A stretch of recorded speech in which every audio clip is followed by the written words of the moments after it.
ħanerġu nduru għal-Vanġelu ta' Mattew wara li ħadna dik il-pawża. Mattew 25 u naqraw l-ewwel 13 vers li huma parabola.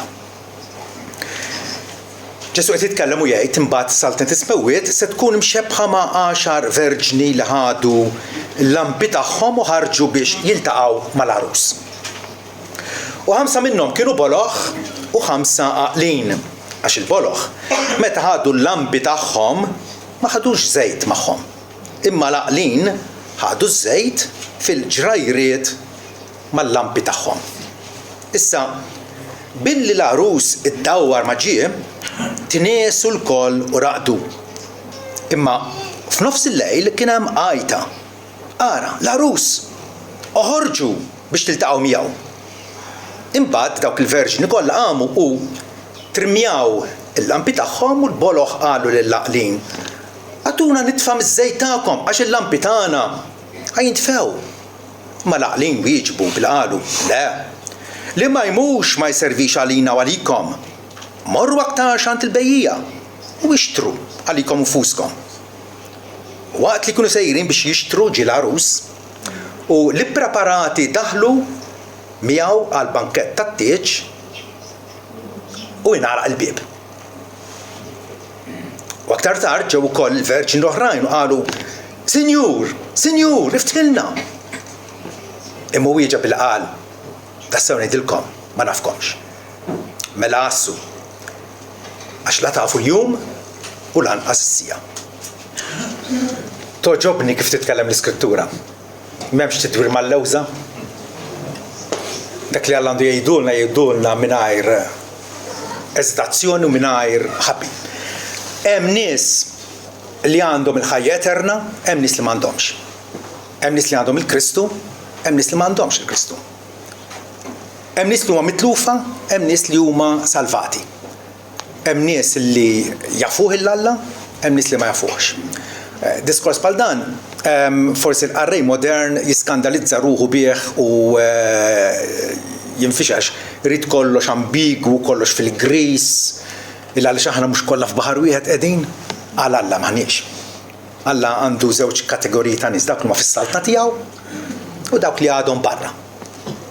Dawk li għadhom fit-telfien u allura bidnubietom fuqhom u dawk li għandhom il-maħfra mingħand Sidna Ġesu.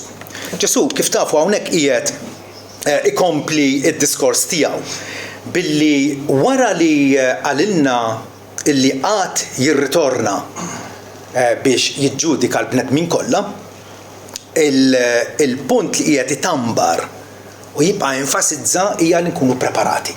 Diġà qal illi isma' da diġà ġara fl-antik fi żmien id-Dulluvju, meta ġie d-Dulluvju ħabta u sabta min ma kienx ippreparat itkaxkar f'dak il-katastrofi.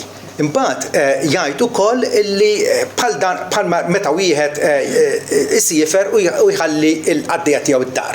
Hemm qaddej li huma fidili u jibqgħu allura iwettqu ir-rieda ta' sidhom u oħrajn li jkunu traskurati u jibdew jabbużaw mill-assenza tiegħu. U issa wkoll b'din il-parabola Ġesu se jkompli jurina kemm huwa importanti li aħna nibqgħu għassa illi ma nordux.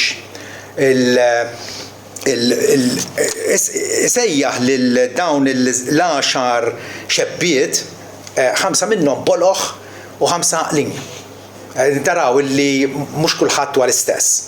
Ġesu qiegħed qisu jaqsam il-nies f'żewġ kategoriji, hemm dawk li huma boloħ l-iblaħ fil-Bibja anke fil-Proverbji fis-Salmi, l-iblaħ huwa dak illi għalkemm jaf li hemm Alla jgħix bħal kieku m'hemmx Alla. Allura qed jippreferi l-gidba li tkellimna dwarha milux. N-nies jippreferu l-gidba. Jagħlqu għajnejhom għal dak li huwa ovvju u veru. Dak huma l-boloħ. Imma wkoll hemm l-għaqlin, in-nies sensibbli, in-nies li għandhom ċertu den, għandhom l-erf. Jiġifieri il-fatti li jafu dwarhom jaġixxu fuqhom. jafu l-verità u jgħixu fit-dawl ta' dik il-verità. Proverbi 1 vers 7 jgħidilna li l-biża' tal-mulej huwa l-bidu tat-tarif. Imma il-boloħ jistmerru l-erf u l-istruzzjoni. Il-boloħ huma dawk illi jidrilhom illi weħidhom jaslu bir-riżorsi tagħhom jaslu m'għandhomx bżonn il-ħalli tagħhom biex jgħallimhom u jirihom it-triq tajba. Dawk huma l-boloħ.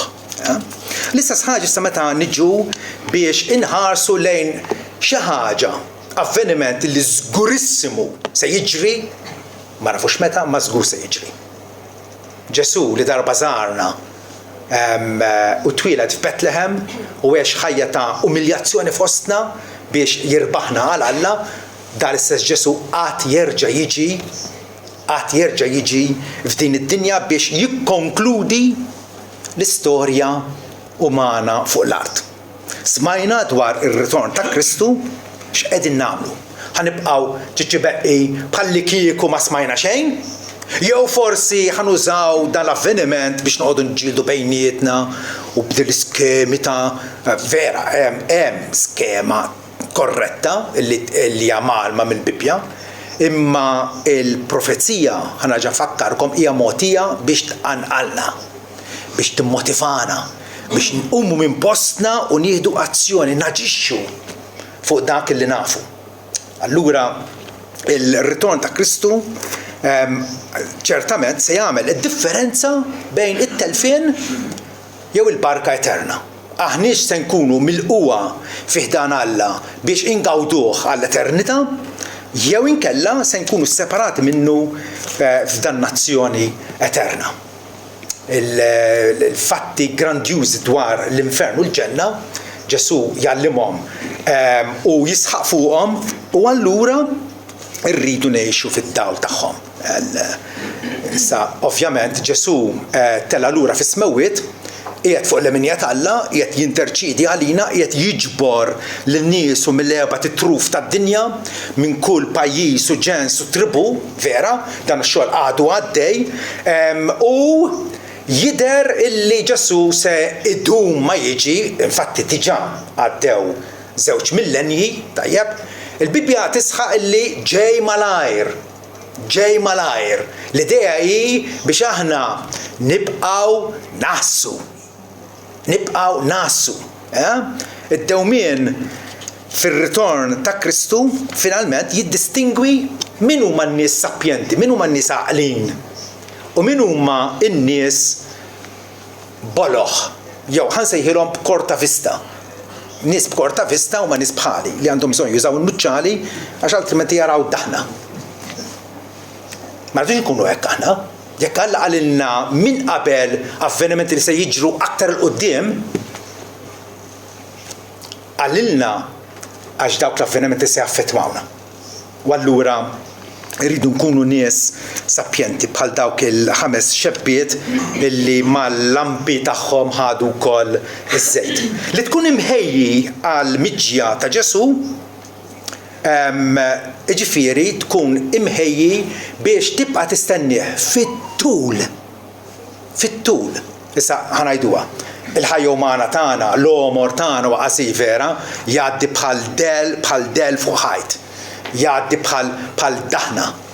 Tara murtal jisplodi wara minuta id-duħħan tiegħu kun telaq. Dik hija l-omor tagħna, imma fir-realtà ġurnata wara ġurnata l-omor tagħna huwa pjuttost twil u rridu nibqgħu mexjin tul il-pellegrinaġġ mhux nieqfu, imma nibqgħu mexjin ġurnata wara ġurnata avolja nafu l-iva l-istennija tagħna se tieħu fit-tul. Ma nistgħux nagħmlu bħalma għamlu t-Tessalonkin. Dawna semgħu li Ġesu wasal biex jiġi, wasal biex jirritorna għal għamlu. Telqu l-impjieg tagħhom saru għażenin, le mhux hekk. Illi tistenna lil Ġesu, jiġifieri tistennih waqt li tibqa' bieżel u fidil u s-serviħ ġurnata wara ġurnata. Jekk hemm bżonn, jekk il-mulej sejjaħlek mit-tfulija għaż-żożija għall-adultezza għax-xuħija. Għandek dawk l-istadji kollha li inti trid tibqa' imqajjem.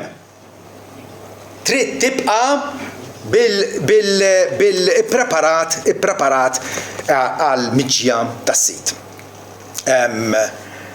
Spiritu imħejji u għaddejjem neċessarju. Ma nistawx nieħdu for granted li nistaw nwarbu, nistaw nitaznu, nistaw nejjew, nistaw nitraskuraw ruħna, li tkun imħejji. Din hija l-ħtieġa ewlenija tagħna. Avolja li m'għalem jista' għamluha inverted commas, jista' jiddewwem. Tifhem? Jista' jiddewwem ma jirritorna. Rridu nibqgħu qassa il għaliex meta attwalment jiġi lura ma jkunx hemm it-tieni ċans. Hemm xi nies boloħ illi jgħidu Alla jagħti it-tieni ċans u d-dirta. Le, min issa. Min dal-omor wieħed tiegħek fuq l-art trid tkun ippreparat il għaliex m'hemmx opportunità oħra wara li jiġi Ġesu. Meta nagħlaq il-bieb u ma rħabtu le. Il-parabola li jagħtina Ġesu hija storja. Ma nistgħux noftquha f'ħafna ħjut u kull ħajta tfisser xi ħaġa. Hija storja. Hija storja li għandha messaġġ wieħed. U l-messaġġ wieħed huwa ċar. Kif jikkonkludi Ġesu. Hija storja illustrattiva biex jurina illi laqlin in-nies orrif huma preparati. Huma preparati għax jipperseveraw. Jiġi l-lejl imma għandhom iż-żejt fil-kus. Iż-żejt, x'inhu ż-żejt fil-kus? Hemm min jgħid li huwa l-Ispiritu Santu, għaliex l-Ispiritu Santu huwa simbolizzat biż-żejt. Imma l-idea hi li inti għandek id-dawl, għandek il-lampa li bija se tilqa' lill-arus, tajjeb? Dik il-lampa tittoqgħod attent li ma tintfilekx. Tifhem?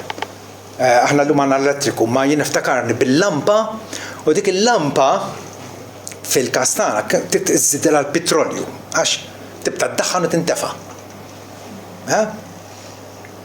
Irridu nassiguraw ruħna illi se nwasslu sal-aħħar. Mhux nieqfu nostriq. Il għaliex huwa fatt u l-Bibja issemmi ripetutament dwar nies illi jikklejmjaw u jidrilhom li huma ta' Kristu meta fir-realtà mhumiex. U dik hija t-trappola, dik hija n-nassa illi rridu noqogħdu nkunu ċertissimi li maħniex imwaqqgħin f'dik in-nassa. Pawlu jitkellem dwar nies illi għandhom il-forma ta' pjetà, jidhru li huma tajbin, imma jiġħdu is-seta tagħha. U nies bħal dawn jgħid il-Timotju evithom. Għax nies bħal dawn iġibuk fl-istess stat ta' indifferenza u ta' traskuraġni kif kien sabu huma. Iridu jpenġu nfushom bħala nies twajba, fir-realtà però m'hemmx qawwa, m'hemm is-seta tal-Ispiritu Santu mhix operattiva fihom. U dik hija l-problema kollha. Vers 6 fil-parabola mela għandna din il-parabola li għandna dawn l-10 xebbiet li qed jistennew l-arus, mhux ħanoqgħod nidħol f'ħafna dettalji kif kien isir it-tieġ f'dak iż-żminijiet, però f'nofs il-lejl imbagħad mela l-arus it-tardja u kien hemm din l-għajda aħra l-arus oħorġu biex tiltaqgħu miegħu. Il-arus ġie ħabta u sabta u ġie f'ħin illi ma kinux jippretendu. Infatti l-10 l-huma tant iddawwar il radu. U allura din ma dilajta tistgħu taħsbu il-paniku li nqala. Għax issa wasal il-mument illi ninaqdu mal-arus u il-xebbiet boloħ illi malli għamu min-nas irrealizzaw illi il-fanal tagħhom qed inemnem. U ma għandhomx żejt xi kewsu fil-fanal biex jibqa' jaqbad. Fil-paniku tagħhom daru fuq il-xebbiet l-oħra għatuna miż-żejt tagħkom. Però l-aħwa taf illi jien ma stax nemmen għalik u int ma tistax temmen għal żewġek u ibnek ma jistax jemmen għalik. Kollha kemm aħna individwalment irridu nemmnu għalina nfusna. Għalina nfusna, għalhekk ix-xebbiet għaqlin għalulhom le, mhux ma jservix għalina għalikom, ftakru dina storja. Ġesu jagħmel di storja realistika tajjeb, marru aktar għand il-bejja u xtu għalikom nfuskom. Il-fidi tagħna trid tkun fina personalment. Ma nistax jien nemmen għalik by proxy. Nirrappreżentak qudiem ħalla. Tifhem, bħalma inti tista' tagħmilli karta biex huma tinnutar f'ismek. Dik taħdem, f'dawn iċ-ċirkostanzi taħdem. Imma inkwantu s-salvazzjoni tagħna kulħadd huwa imsejjaħ biex personalment jirrikorri għal Ġesu Kristu. Jekk xi ħadd għandu laċċ ħajġi għandi u jixrob int tmur għandu, mhux tibgħat il-ħadd ieħor, int trid tmur għandu. Dik hija l-qofol tal-messaġġ. Il-xebit jgħidulhom morru u xtru ż-żejt għalikom nfuskom. Iż-żejt jista' jinxtara jekk iż-żejt huwa din il-perseveranza li l-Ispiritu Santu jagħtina biex inkomplu sal-aħħar. Għal darbora nfakkarkom hija parabola, però fl-aħħar mill-aħħar anke profeti bħal Iżajja meta jesprimi l-istedina talla. Ejjew intom li intom bilanċ. Ejjew ixorbu, intom li intom bil-ġuħ, ejjew ixtru bla flus u bla ma tħallsu. Tifhem? Imma għaliex ixtru bla flus u bla ma tħallsu? Għaliex titmur int tixtri, għadet titmur int tinqala u attwalment tmur tixtri. Trid tirrikorri int għand il-mulej. Di bħal parabola tat-teżor. Parabola qasira ma vera toġobni jiena. Nimmaġina dan il-bidwet jgħat jaħrat jew jażaq fil-għalqa ta' ħadd ieħor biex jaqla xi solt. U fid-daqgħu il-ħin iħoss dan jisma' dal-ħoss metalliku u neħki l-ħamrija wow teżor. Jiġġenna da, jiġġenna, jerġa' bih. U l-għaqal tiegħu imur bih kull mandu. Il-karrettun u d-debba u fenna fjena l-lodot tijaw u s-sodda fej jorqot tifhem. U għannis jgħidu daqt jitġennen ma xaqal dak bieħ kull mandu biex jista' jixtri l-għala bit-teżor. Il-teżor trid tara fil-valur tijaw int u takkwistaħ int, trid tieħu azzjoni. Aħna il-bnedmin jekk imbagħtu minn xi ħaġa, imbagħtu minn letarġija spiritwali. Fejn jitlu affarijiet li għandhom x'jaqsmu malla, tajjeb ninstabu għażenin. Ara jekk għal xi safra, jew għal xi party, dak l-entużjażmu fina, imma x'inniġu biex nassiguraw ruħna illi aħna ninsabu f'din il-rabta malla u qegħdin ngawdu l-patt illi Ġesu stabbilixxa lina bil-tixrid ta' demmu fuq is-salib. Hemmhekk ninstabu kajmana. Xogħod minna jinqabdu barra. Għaliex meta jiġi l-għarus dawk li huma mħejja jitlu għal festa tat-tieġ u dawk li jkunu boloħ jgħidilna hekk il-bieb inħalaq. U dik hija l-istampa li issa daqshekk għandek ċans. Il-ġudizzju tal-Alla huwa deċiżiv. Ma tistax tappella.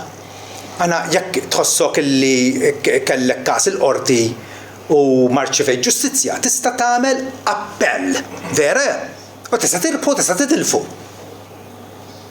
Imma fil-qorti tal-Alla m'hemmx appelli. M'hemmx għaliex għax Alla ma jiżbaljax fil-ġudizzju tiegħu. U fer bla parzjalità il-ġudizzju tiegħu huwa skont il-verità.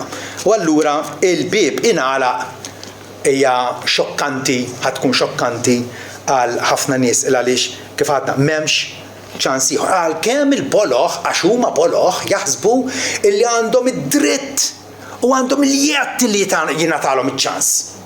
Avolja kellhom dak is-snin kollha li jistgħu jippreparaw ruħhom. Infatti jappellaw l vers 11 ġew il-xebbiet l-oħrajn u qalu Sinjur iftilna! Għajta patetika, appell illi żgur mhuwiex se jfendi il għaliex Alla ta' bil-ħajja tina iż-żmien tagħna. U Alla huwa sovran. Iġħod minna jagħtihom ċans qasir, itwal jew twil ħafna. Hemm min jgħix ftit snin, hemm min jgħix sa 50, hemm min ilħaq il-100. Imma aħna ħlejha tiegħu. Ma nebda dritt ngħidu le ma tgħid iżjed. Meta dawn ħabtu mal-bieb biex jiftar imbagħad u iwieġeb bil-qal tassew ngħidilkom ma nafkomx. Xi pronunzja traġika hija din illi lil ħafna nies 5 minn 10. Ħafna nies l-imħallef tas-sema u l-ard Ġesu Kristu il-maħtur minn Alla biex jiġġudika u jagħmel ħaq minn kull wieħed waħda minnha. Jgħidilna ma nafikx.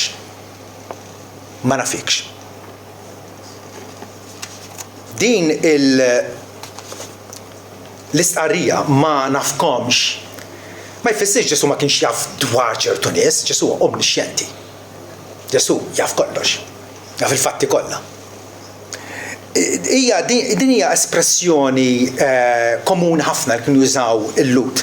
Meta wieħed iħobb lil ħaddieħor u għandu rabta miegħu, ikun jafu. L-ewwel darba li tissemma fil-Bibbja u Adam kien jaf lil martu Eva, ġifieri qabel ma kienx iltaqa' magħha, le ovvja. Kien jaf ġifieri esprima l-imħabba intima tiegħu magħha, qed tifhmuni. Meta l-imħallef jgħid tassew nidilkom ma nafkomx, mhux ġifieri m'għandux tarif intellettwali dwarhom, m'hemm ebda relazzjoni ta' mħabba bejniethom. Pereżempju fis-Salmi, Salm 1 vers 6, is-sit jaf triq il-ġusti iżda triq il-ħżiena tintemm. Ċertament mhux qed jgħidilna li triq ta' ħżiena ma jafix. Qed jgħidilna li triq ta' ħżiena joboda, jistmerra, jikkundanna. Imma triq tal-ġusti jafa, japprova, jieħu pjaċir biha, iħobba it-triq tal-ġusti. L-istess ħaġa Ġesu fil-pritka tiegħu fuq il-muntanja. Meta għal darb'oħra ifakkarna li għadu kien hemm ġudizzju. U ħafna nies li jgħidulu aħna għallimna fil-pjazzas tiegħek u kaċċejna d-demonji f'ismek. Kienu nies reliġjużi. Però kienu bħal dawn il-bolħ, ma kellhomx rabta dejjima miegħu. F'kelma waħda ma kinux imwielda minn ġdid. Ma kinux ħajjin quddiem Alla bi-Spiritu Santu modilino. Għalhekk Ġesu jgħid imbagħad jiena niddikjaralhom qatt ma kont nafkom, itilqu minni intom li taħdmu l-inikwità. F'okkażjoni oħra Ġesu fil-Ġwanni 10 jgħid lil-nies jgħidilhom in-naġġ tiegħi u f'dak id-diskors jekk taqrah kollu kemm hu impressjonanti. Ġesu qudiemu għandu xi wħud li ma naġġ tiegħu u xi wħud li mhumiex. Dak li kont jopponuh u jirreżistuh, għallhom intom m'intomx min-naġġ tiegħi bħal mettilkom. Dawn il-nies Ġesu jgħidulhom in-naġġ tiegħi jisimgħu leħni u jien nafhom. Jiena inħobbhom b'imħabba speċjali dawn in-nies. U huma jsegwuni, allura il-rispons il-Salvatur ħobbna u aħna ħobbuh lura. Huma isegwuni, jobduni ġifier u jien nagħtihom il-ħajja eterna. Din l-idea ta' xi ħadd jaf lil ħaddieħor fis-sens ta' iħobbu b'imħabba partikolari u speċjali ġejja mit-Testament il-Qadim, kif nistgħu nobsru. Alla jaf lil poplu mażul tiegħu, l-Iżrael jafhom. Anke fuq livell personali. Mhux jafhom en masse bħalli kieku għandu Iżrael u ma jafx Iżrael f'min jikkonsisti. Le, anke personalment il-Ġeremija jgħidlu kapitlu 1 vers 5 tal-ktib tiegħu. Qabel ma formajtek fil-ġuf kont nafek. Qabel ma twelidt qaddistek. Daxen ta' parentesi. Kif nifformaw f'ġufomna? Zygote u Alla tiffurmana għalhekk l-abort huwa ħażin. Alla tiffurmana volja nkunu għadna bla forma u fit-tlam u fis-satra. Il-ħajja umana ħadd m'għandu dritt li joħodha mingħand ħadd ieħor. Ma dika brackets. Qabel ma formajtek fil-ġuf kont nafek, Ġeremija. Personalment kont nafek, qabel ma desistajt. Kont nafek. Alla kellu mħabba speċjali għal dan il-raġel li huwa hawnhekk ħattru bħala l-profeta tiegħu. F'Ħożea 13 vers 5. Alla jgħid lill-poplu tiegħu sa darba. Kont nafek fid-deżert fl-art tan-nixfa. Alla wera mħabtu u l-għożza tiegħu u l-protezzjoni tiegħu. Man-nies huma u jaqsmu mid-deżert wara l-ħarġu mill-Eġittu sakemm waslu biex jitlu fil-Kanan. Dak li 40 sena, Alla għalilhom jiena kont nafek fid-deżert. Alla ma talaqhomx, ma abbandunhomx, kien jafhom. Amos 3. Alla jasal biex jgħid lill-poplu ludi lilek biss kont naf mill-familji kollha tal-art. Ċertament ma jfissirx illi lil-ġnus oħra ta' dakinhar ma kienx jaf bihom. Ovvja li le. Lilek biss kont nafek mill-familji kollha tal-art, ġifieri miegħek biss intrabat, miegħek patt, miegħek biss ħlift li nagħmilek il-ġid anke ġid etern għal ruħek. Anke l-patt il-ġdid imbagħad jissokta fuq tema simili u jiddeskrivi ir-relazzjoni salvivika tagħna mal-Alla, l-fatt li aħna irċivejna l-fidwa ta' Kristu. U allura għandna rabta mal-Alla, għandna relazzjoni ħajja mal-Alla. Innotaw kif jitkellem Pawlu fil-Galatin 4, vers 8 u 9. Pawlu qed ifakkarhom il-dawn in-nies li darba kienu pagani. Kienu pagani, jadoraw Alla-tfolot, ġifieri jmorru t-tempju tal-pagani. Allora, madankollu dak iż-żmien, meta ma kontux tafu l-Alla, vera? Ma kontux tafu l-Alla. Tjassartu mal-Allat li min natura mhumiex Allat. Kontu taduraw Alla-tfolot. Immissa li sirtu tafu l-Alla, jew aktarx magħrufin minn Alla, known by God. Magħrufin minn Alla. Kif terġgħu tmorru lura għall affarijiet illi mhumiex siwja għalikom jgħidilhom. Magħrufin minn Alla. Dik hija l-ħaġa kruċjali. Magħrufin minn Alla u jien naf li l-Alla hemm differenza enormi bejn tkun taf dwar Alla hawn nies li kapaċi jgbulek teżijiet sħaħ dwar Alla. L-esistenza tiegħu, l-attributi tiegħu u l-emmejjel tiegħu, però ma jafuhx l-Alla. Xokkanti, sorpriża kbira, mal-Bibja tafferma li tkun taf l-Alla, ġifieri inti maħbub minn Alla u allura salvat. Ġwanni 17 vers 3 Ġesu jgħid hekk ara. U din hija l-ħajja eterna. Qed jgħidu lill-missier. Din hija ħajja eterna illi huma jarfu lilek jew ħajkunu jafu lilek Alla waħdek veru u Ġesu Kristu li inti bat. Li tkun taf l-Alla, dik hija l-kwistjoni kollha. Dik hija l-kwistjoni kollha. Għaliex qed ngħidha kollu għaliex fir-realtà ta' madwarna hawn nies li jixbħu dawk il-xebbiet boloħ li pretendew li bil-lamba tagħhom mingħajr żejt għandhom iwasslu biex jitlu, imma wkoll hemm il-xebbiet orrif, xebbiet sensibbli li attwalment jitlu. U allura Hemm nies illi jagħtuk l-impressjoni illi huma tal-mulej. U jikklejmjaw huma tal-mulej. U jgħoddu nfushom u forsi anke ismijiethom huma fuq ir-reġistru tal-Knisja. Dawn in-nies ma jwaslux sal-aħħar.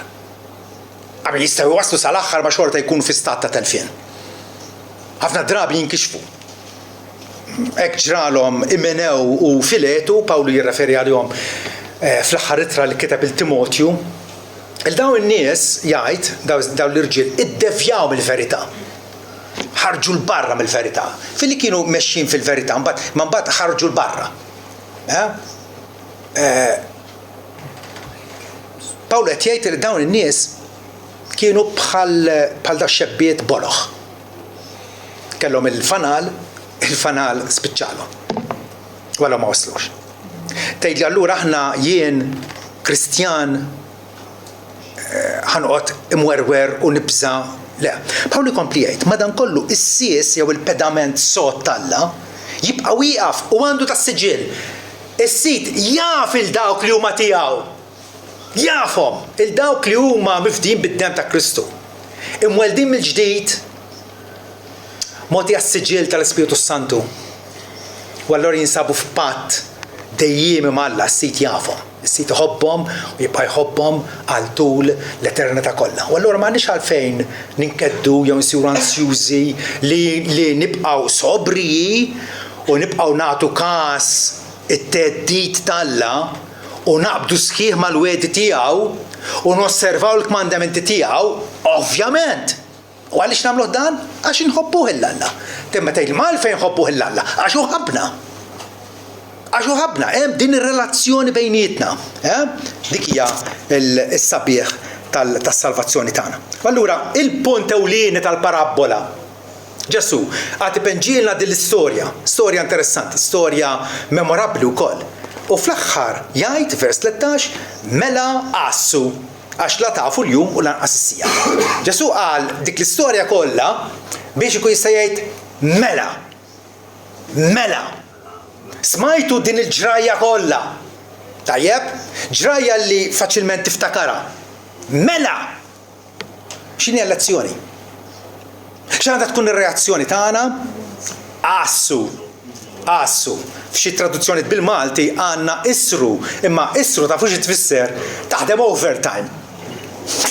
Ma tagħmel sens. Ġesu x'għadin ma naħdmu over u jsibu t-tieni u t-tielet impjieg tagħkom. Mhux hekk qed jgħidilna. Qassu, Gregoreo. Għalhekk ħafna Kristjani fil-ewwel sekli kienu jsemmuhom Gregory. Tifhem, l-insar tal-bidu għarfu l-importanza għal jibqgħu jassu. Jibqgħu sa tmiem. Jibqgħu aċċertati li għandhom żejt fil-kus ħalli meta jasal l-arus jkun jistgħu jilquh. Mela qassu, iridu nassu kontinwament, nibqgħu mqajma u viġilanti. Nibqgħu mqajma. Il-ġisem jgħidilna u marorqod. Ġisem jgħidilna wejja strita xejn. Ġisem jgħidilna wejja ta' saġarax. U wejja. Għati daqxen vaganza li kien nifsek. Ġisem jgħidilna qassu. Irridu voldir nibqgħu nżommu lil nfusna f'safa. Etika safa. Ħajja ta' safa. Ħajja ta' xirka mal-mulej fih biberija miegħu. Ħajja ta' komunjoni mal-Alla. Anke fil-li nużaw il-mezzi tal-grazzja tal-Alla. Il-talb, il-qari, il-riflessjoni fuq l-iskrittura, il-ġmieħ tagħna fl-imkien, dawn ma kollha għajnuniet li nkunu boloħ jekk ma nużawhomx. Għaliex bihom Alla jżommna fit-triq bil-lampi tagħna mixgħola. Rridu nkunu allura dejjem imsaħħin u ngħaddu l-qudiem fil-fidi, fit-tama, fl-imħabba tal-virtujiet, insejħulhom il-virtujiet teoloġiċi, virtujiet ewlenin, virtujiet prinċipali. Taċina nemmen, mhux aħjar tgħid bħala apostol Mulej żidilna l-fidi tagħna, żidilna. ila jiena nħobb imma Pawlu xtaq li l-imħabba tagħna doktor aktar u aktar lejn kulħadd. Jiena għandi tama, iva, imma kemm hija soda t-tama tiegħek? Daħal kont qiegħed nagħmel ċertu studju fuq il-Knisja bikrija fl-ewwel sekli, il-nies martri li mietu, 10 persekuzzjonijiet imperjali. L-Imper Ruman kien jattakkom u jipprova jeradikom u wiċċ id-dinja. U jitmaħħom il-bejjem salvaġġi fl-arena. Jiġġieldu mal-gladjaturi, il-ħruxijiet. Per dawn in-nies mietu u mietu bil-ferħ. Għaliex? Għax kellhom dik it-tama. Kellhom dik it-tama. Ġesu għelab il-mewt, ma li ma nibżax il-mewt. Irid nkunu assisa fuq nafusna u iva, kull meta jaqal l-bżonn assis fuq ħuk, fuq oħtok, iġbdilha l-attenzjoni. Waħda mill-lopri taħnina s nagħmlu xulxin. Meta naraw dak li jkun qiegħed jibred, dak li jkun qiegħed jitwarab fil-ġenb. Daħlet ċertu qas fih, qas spiritwali. Iġbdu l-attenzjoni. Qawwih. Inkoraġġih. Hekk meta nassu nkunu preparati biex nakkumpanjaw lill-bniedem meta jirritorna biex Ġesu jarafna.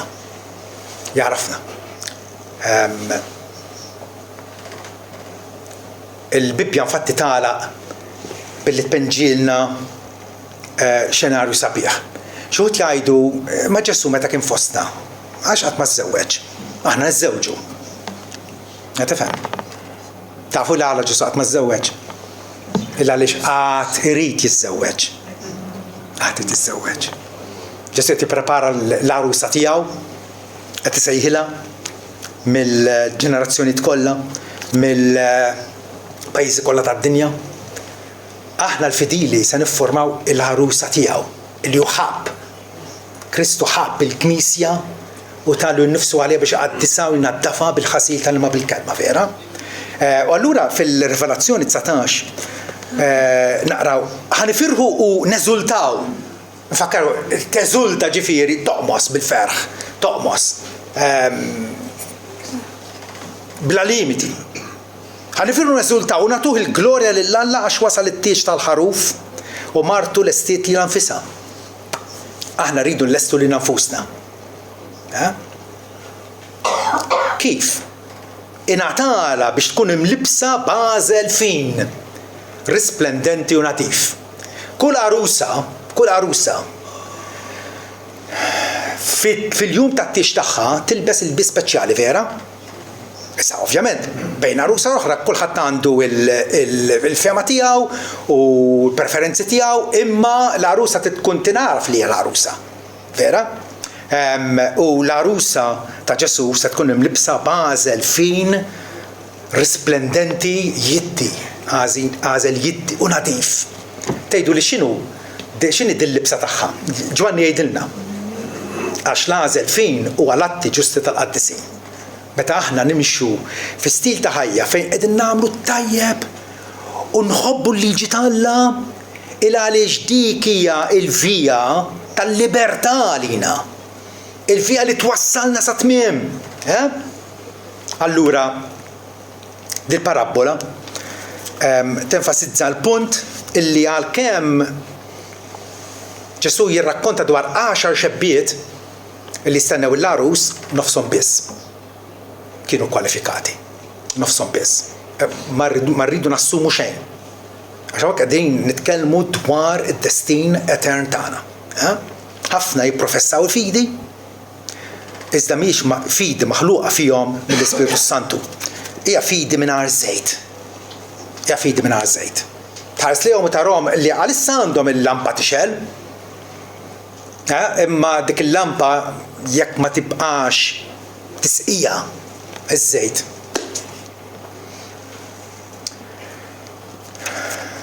Kif se nwassal sa tmiem? Mhux bil-ħila tiegħek żgur. Żgurissimu. Se waslu sa tmiem biex nkun kapaċi nilqgħu l-għarus bil-grazzi tal-Alla. Il-grazzja tal-Alla illi tagħmilna aktar u aktar konxi ta' Kristu u l-favur li wera magħna. Il-fatt, biss il-fatt li Alla għażel u nnifsu l-għarusa għal ibnu. Bħalma kienet l-użanza fost il-lut fi żmien Ġesu, tifhem. Ma kienx li għandek xebba adolescenti u kienet mur paċe biex tażel l-arus tagħha, xemm minn da. Missiera kien jażlilha arus u juħsib li ħadd iżżewweġ sewwa. U allura il-fatt li Alla għażel minn qabel lill-arusa għal Kristu. U għażilha. Għax il-Kristu jħobbu supremament u jrid li jkollu għarusa li taqbel għal miegħu. Mela, hija tistenna bil-ħerqa il-miġja glorjuża ta' Sidna Ġesu Kristu. Hija tistennija. Meta qed tistennija ġifieri, kull jum tirrifletti fuq dal-avveniment u tajt jiġi xi jiġi, meta jiġi qed nkun preparat. Ġwanni fl-ewwel tratiju jgħidilna u issa tfal ġkejkni indirizzana b'ċerta ossa. Tfal ġkejkni. Żgur ġkejkni għax meta kitibha kellu xi 90 sena.